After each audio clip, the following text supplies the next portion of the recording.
క్రీస్తులార్టు మహోన్నతుడయ్యుండి పరలోకమునందు ప్రార్థన ఆలకించి ఆశీర్వదించగలిగిన పరిశుద్ధునికి ప్రార్థన.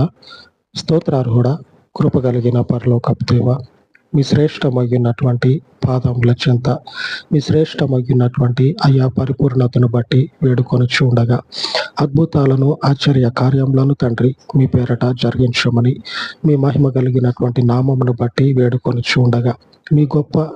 నామమును బట్టి తండ్రి వేడుకున్న ప్రతి విన్నపానికి సహాయము చేయవాడా, ప్రతి దినము ప్రతి వారము ఉపవసించి అయా దీవారాత్రులు మీ సన్నిధిలో చేయబడుచున్న మనవులతో పాటుగా ఈ విశ్రాంతి దినమందు తండ్రి నీ యొక్క సన్నిధిలో ఉన్న నీ బిడ్డల ప్రతి అవసరముతో పాటుగా ఆన్లైన్లో ఉన్నటువంటి ప్రతి ఒక్కరి అయా హృదయ వాంఛలను తీర్చమని మా పరలోకపు తండ్రి మా పక్షముగా నిలిచి మీ సాహస కార్యములను తండ్రి జరిగించమని, దీర్ఘకాలముగా ఉన్న ప్రతి సమస్య నుంచి స్వస్థతను విడుదలను దయచేసి మీకే సమస్త ఘనతను తెచ్చుకొనమని మా రక్షణకర్తవైన మీకు తండ్రి యేసుక్రీస్తు మహిమ కలిగిన నామమున ప్రార్థించి వేడుకొని చూడాను తండ్రి. ఆమేన్ ఆమేన్.